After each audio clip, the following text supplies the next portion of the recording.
So yeah, I met. I guess I got to put things in context. Is I met Zav many years ago uh, at the college near us, and I don't know. You were just hanging out in the dorms. Yeah. You still could grow a better beard than I can now. Back then, uh, Right on. Yeah, never let it go, I guess, you know. yeah, man. I was always jealous of that beard. And so yeah, I found out you were in the solar industry, and I've got some questions, like definitely pertaining to solar, and I guess let's see if we can kind of like consolidate them as much as we can. So let's see. So how'd you start your company? What do you do? And what's your background in the solar? Well, really, it just came from a background in construction. Mhm. And then I met a buddy who was looking to start a business in solar, Chris Werner, my business partner. He's been installing solar since he was 9 years old with his father. Their cabin blew up after a bear broke in. And he was looking to start something down here, and we just kind of randomly met through a mutual friend. And we just went with it. And you know, and I had some experience with the hemp company previously, and so we just grew from there. So and a lot of it came from the passion just behind the environment. Just It's trying to called Accelerate Solar, and you guys are mostly out of North Carolina, right? And how many years have you been in existence? Yeah, so we've been in North and South Carolina now for 8 years. We just recently got licensed in Florida, New York, and Illinois last year. Hmm. So we've been, kind of growing with that. Um, but yeah, almost 8, 9 years in the industry. So Is it just residential, or have y'all moved into commercial? Any goals of going into utility scale? yeah, so right now we're doing residential and commercial. The commercial is definitely a little bit of a longer close. We have a nice healthy pipeline there. In terms of industrial stuff, we're just not there yet in terms of the bonding and It's a different lot of requirements. money. Yeah, but we're steadily going in that direction, and we're building obviously residential in all of those states and commercial as they come. So Has COVID-19, has that affected anything in it? Like, is stuff still pretty much going through consistently, or have you noticed a slowdown? well, yeah, initially when it first was kind of when they canceled the NCAA and then states started the Yeah. lockdown. Yeah, we saw. Did I freeze this? Yeah, everything Yeah. froze. For about 3 weeks, 3 4 weeks, People and kind then of wanted to get their bearings and figure out what the heck was going on. I yeah, noticed that in our industry too. yep, yeah. So I mean, we followed and sent everybody home from the office on the 16th of March, and we're bringing them back on Tuesday of next week. Okay. Um, but yeah, I mean, fortunately for us, we've been, just making new partnerships, and we've seen the fruits of our labor recently, and I think we're gonna finish the year pretty strong. So Okay. I think a lot of people might be interested in some technical questions. I don't want to get like maybe a little bit of lingo, but maybe not too like. I try to describe things a little more in practical terms and stuff like that. Um, let's see. I guess. Well, what's the biggest challenges that you think that there are in solar? Is it regulatory? Is it financing? Is it explain to consumers, sales? I think I mean, the utilities are definitely, some of them are very hurtful to customers. We were working in Horry County for a while, and Horry Electric originally had a net meter program, which they switched over to charging the customer $55 a month if they wanted to go solar. Santee Cooper is very similar. They charge a $4.40 per kilowatt charge per month if they go solar, and that's for the life of their system. Plus, they don't have net metering. So the utilities definitely still kind of run the show in terms of like how free people can be in this industry. Whereas Is there a Duke Energy, difference between the regional ones and the like? Would you say it's easier to deal with these like regional co-ops or the big guys like Duke? Um, the big guys are like basically mandated to offer net metering. okay. In South Carolina, if a utility has over a private utility has over 100,000 customers, they have to offer net metering.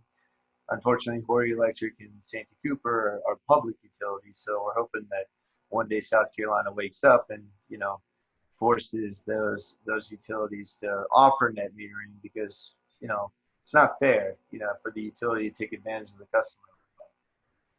So, but for the most part, Duke Energy, Dominion, SCEG, the big guys, they're offering net metering.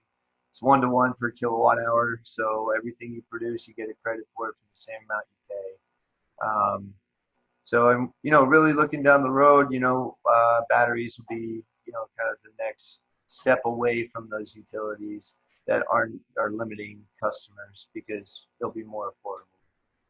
What would you say like the biggest case for solar is, and what are the biggest misunderstandings about solar? I know some people think, oh, I get solar panels, that means I don't have to be connected to the grid automatically, or like, oh, I'll immediately save money, or when they find out like how much things cost, they're immediately like, I think one of the biggest things I've had to explain to people is that delayed gratification, like, it's got this payback period, but think of it more as, you're eliminating your energy bill, with the exception of like a grid connect fee, and then you're just swapping out, and eventually you're building equity in it. Eventually you don't have a bill anymore. So misunderstandings, and then like, what do you tell people that really like to explain the case for solar? Well, I think the biggest misunderstanding is that solar works, when the grid's down or, it just like now you just all of a sudden bought the power, like unlimited supplies of power, and I think education, there are, unfortunately there's bad apples in this industry in terms of sales that will tell a customer anything. So we really try to, filter that out with our welcome call kind of thing. But really, I mean, there are technologies out there currently where you can get, if the grid goes down, you can still produce power and get at least 2,000 watts out of an inverter. And in terms of the value, I mean, You're talking about like a Sunny Island or like some of the new inverters the Sunny Boy. Huh? The Sunny Island's actually for a battery inverter. But the Sunny Boys, we can install a 2,000 watt receptacle per inverter that will work if the grid goes down. So you can plug an extension cord in, plug in a fridge. Sometimes if a customer wants us to run the switch with the plug, to a closet next to their kitchen, that's something we offer. But those are great, but I mean, again, the value does come from the fact that you're step 1 out of 2 to having your own power station, step 2 being the batteries. And, we do expect the batteries to come down to about $100 a kilowatt hour in about, we're thinking still maybe about 2023-ish. So we'll see. What's going to make the panel, or what's going to make the system cost drop in the future? Is it panels going down in manufacturing price? Is it going to be like balance of system components like inverters? Is it going to be batteries? Is it going to be like pie in the sky like Elon Musk? Like well, I mean, unfortunately, yeah, I mean, like panels, like the price of solar was steady coming down until Suniva and Solar World sued the Chinese government for, essentially, I mean, the Chinese manufacturers they're doing 6 to 10 gigawatts a year. That's 6,000 to 10,000 megawatts every year, versus, the little guys like Solar World that are doing 250 megawatts, and they sued and won back in 2017, and obviously Trump signed it into law and he put the tariffs in place, and that brought the panel prices back up. I mean, we were steady seeing it drop. The price per watt was plummeting, right? It was plummeting. I mean, we were being able to offer that that to the customer, that discount. And unfortunately, when that lawsuit came about and that tariff came in place, it did bring the panel prices back up. But I will say they are starting to come down a little bit again. Not quite like what we saw, but we'll see what Q3 and 4 have in store for us. It's kind of a little bit of an unknown right now with this whole, the economic I situation. personally, I get excited like about investing in some of the. I think the most profitable part of the system is these like the Solar Edge, In Phase, and now Generac's getting into. They bought Pica. I've been excited more about that because I view the panels more as like a commodity, and like really the monitoring level and the DC optimization and the microinverters. Do you see that as helping bring the price down a lot, or just give you a lot more control over the system?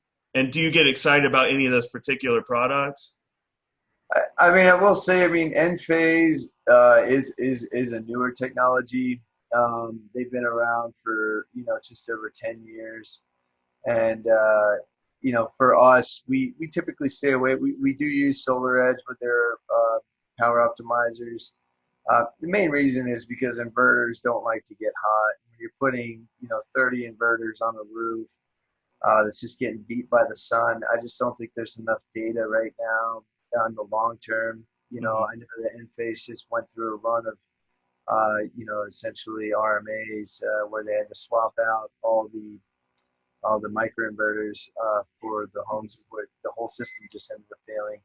And I think that don't tell the stock market this, but I think their Enphase might have that issue again in the next 2-3 years or something when their IQ7s came out and the IQ7s start failing after 6-7 years. I think people were getting excited about their batteries technology they're coming out with. I don't know. Well,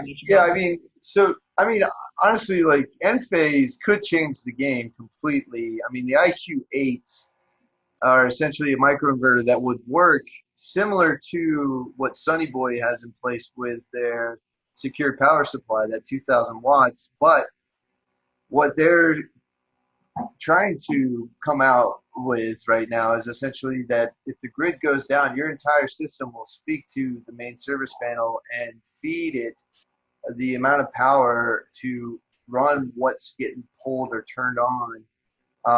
I think there's been an issue with maintaining voltage, and that's why it hasn't been released to the market yet. But that's just technology that, it's a game changer. If the IQ8s come out and they are, obviously they work the kinks out and it's able to maintain 240 volts for, I think it. So what do you think microgrids, are they going to play a big part? I think microgrids are going to be a huge, opportunity for the smaller utilities that are up against, because a lot of the co-ops in North Carolina are buying power from Duke Energy. We actually did a project or designed one for Fayetteville Electric where they're looking into a microgrid. It was like a 300 megawatt with a battery. And I think a lot of those are going to pop up where it's going to decentralize the grid. So if a storm does happen, it's not just focused on transmission of power from a power plant, 500 miles away. There's going to be local microgrid, that are going to be able to feed and regulate the grid according to trade power. Yeah, I'm a big fan of decentralization. Yeah, I think localize is definitely the key. Even with this whole COVID thing and, when it comes to goods moving and food and all that, it's important that local communities are able to provide that. So. And our store is a lot of like off-grid stuff, especially more geared towards RV, camping, outdoors, cabins. But some for houses, but not really. We're not doing installations or anything like that. So if someone though is arguing, asking you should I go off grid? Should I go grid connected or a hybrid system? I think a lot of people just think they're going to get off grid when they get a solar system. How would you?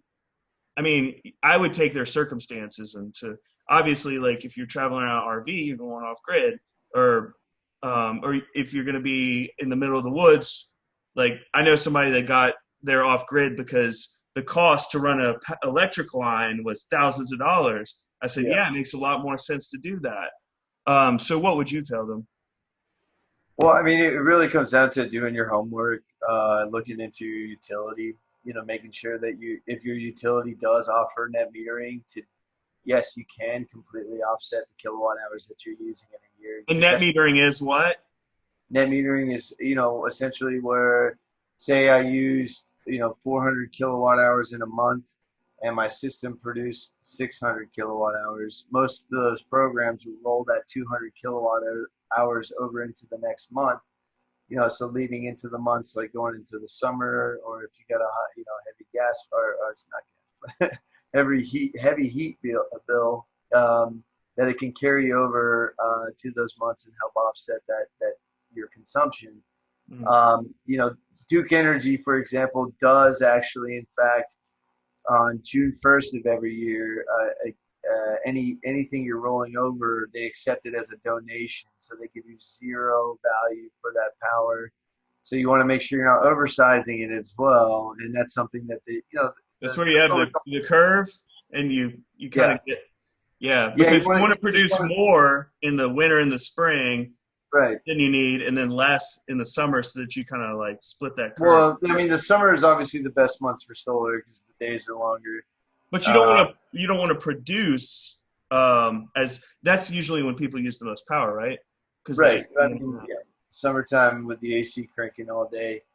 But again, like you don't want to have like your production like this and your usage like this, like going into June 1st for Duke Energy customers, because they'll take that and just put it in their pocket and be like, thank you very much. Yeah. So that's one thing you should be wary of. Not all utilities are like that in terms of a June 1st cutoff. Some let you roll over. Some pay you for the overages every month for the cost that you are actually paying for electricity. So they'll actually end up sending you a check every month. That's not something we have here in North or South Carolina, but in Illinois, they're doing stuff like that.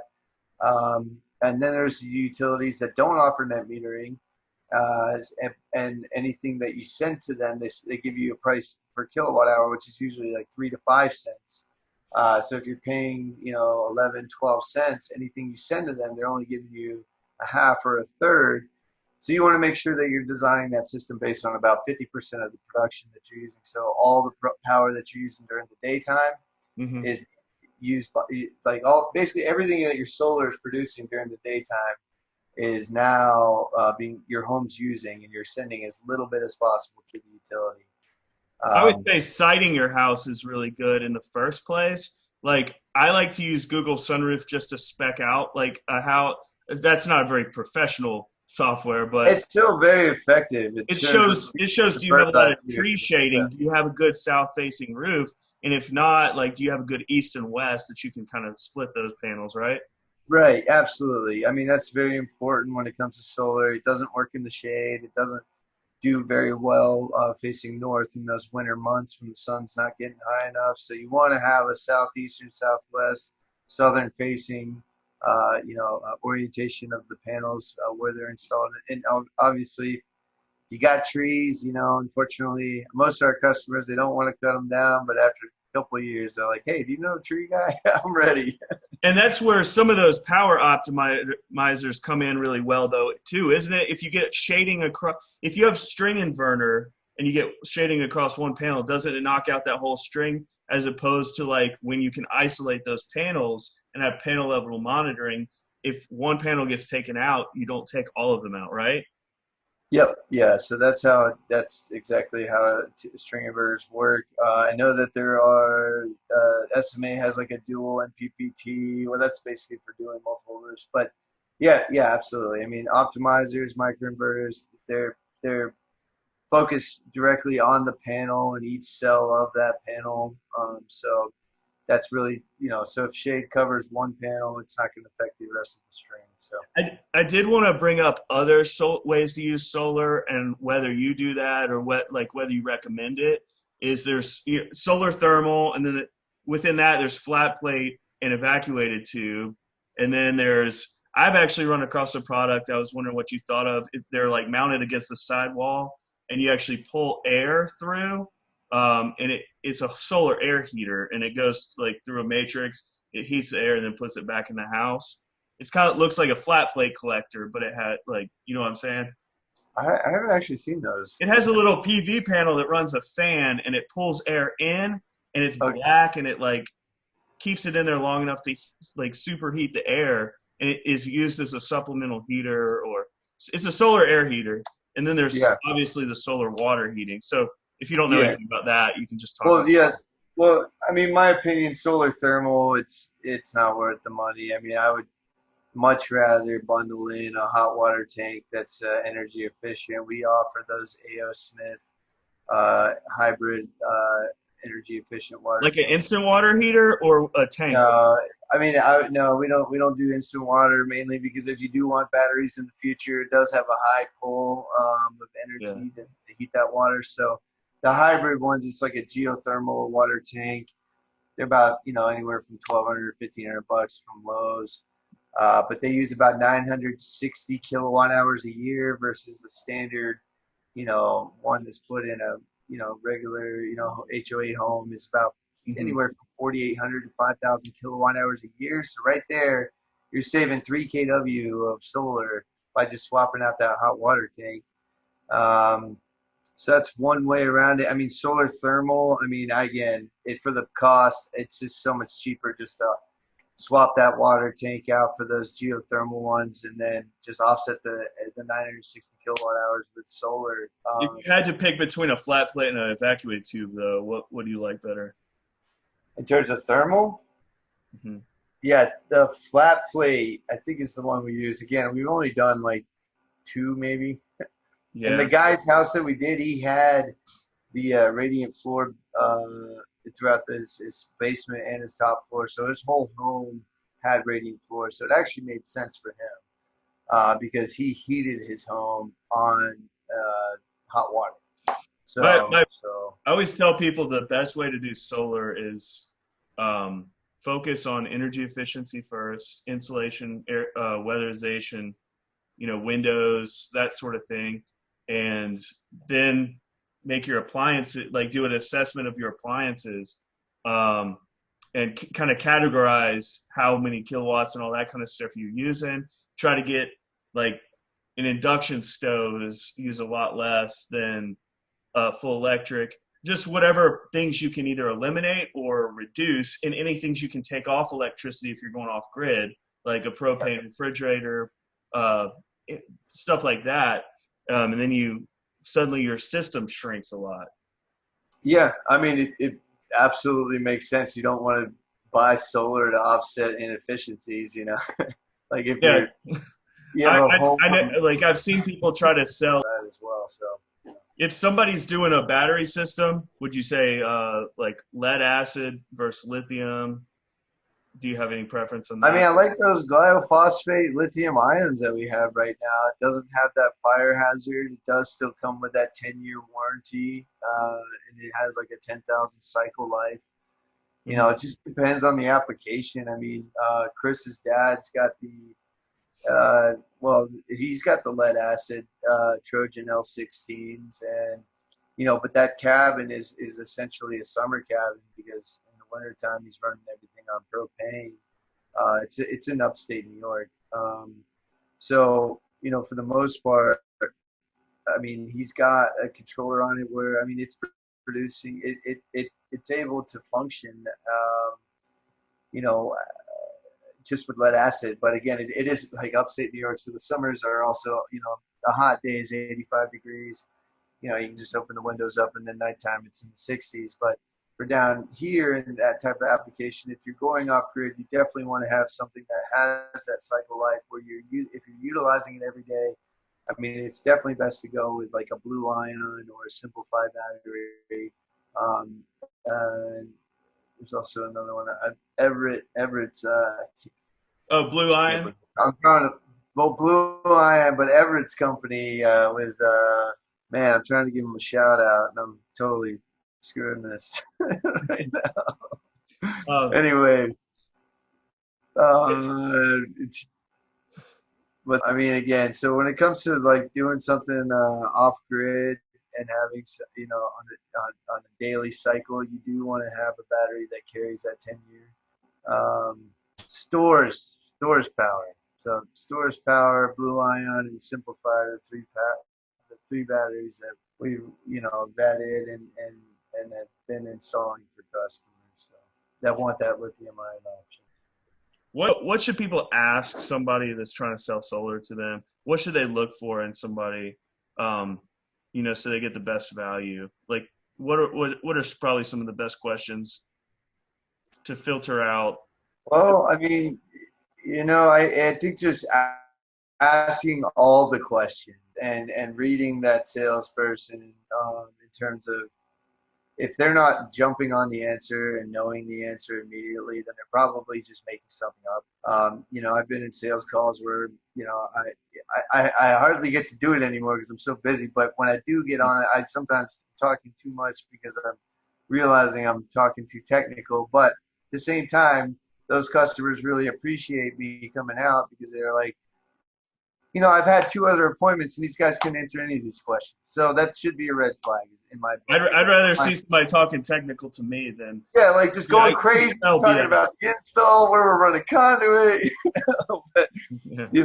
And if the sales guy can't come up with an answer like that, I mean, then and they may not know what they're talking about. I mean, most of the guys that we know, that our guys that are selling out there, I mean, they're sharp. They know solar. They know. I mean, they can answer the quick questions. And I think that's kind of, yeah. I can speak personally from like the people I went to school with. Like, nobody's in this industry. There's 2 types of people I see in this industry. One is scammers, and 2 is people that love the hell out of what they do. And if you don't detect that someone like emulates, like they love solar, then like I would say run, because like most people I know like can't stop talking about it. I can agree with that. I absolutely can agree with that, because all our best salesmen are the ones that are passionate, just love solar, and they just believe in it. So I agree. If that with record solar. Yeah, I mean, the people I talk to that I went to school with, they've been doing this 15 years and 10 years, and they still can't stop talking about it. And we talk about it at the bar. Like, I can't get them to shut up about it. Like, so, I know. I mean, that's the kind of salesperson I want. Until the girlfriends and wives start being like, all right, enough already. Oh, solar. Man, do you want to say anything about your company? And we appreciate having you on, man. Definitely, like, I'm trying to be a business owner. Like, you've been doing it, and so like I love having business owners on and talking with them. Yeah, absolutely. If anybody's interested in Accelerate Solar, I'd say shoot us a message on our website. That comes directly to the owners. And if you have a home that's perfect for solar, you might hear from myself or one of my partners. We'll give you a great deal. But yeah, I mean, for the most part, I mean, we're here to do clean installs and take care of our customers. And we really are passionate about solar, and no matter what you want in solar, we've gotten some crazy requests. If that's where you want to go with it, we'll make it happen, kind of thing. So we got some cool custom stuff. I think you saw that pergola we just did. I'm not sure if you saw that. Maybe. Yeah, I posted it on it's on our social media page too.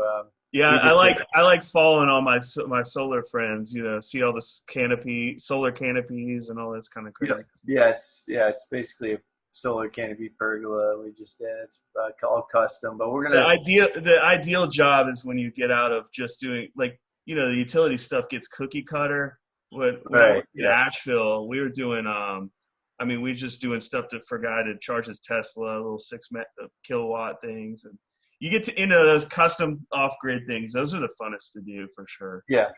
Yeah, like we just did a dual axis tracker with 10 simplified batteries. So that was pretty cool. Use the All Earth Renewable dual axis tracker. But yeah, it's fun. Yeah. Off-grid is fun, buddy. Thanks for having us, Mike. Yeah. Yeah. Peace. All right. See you, man. Yeah. Have a good one. Thanks. Bye. Bye.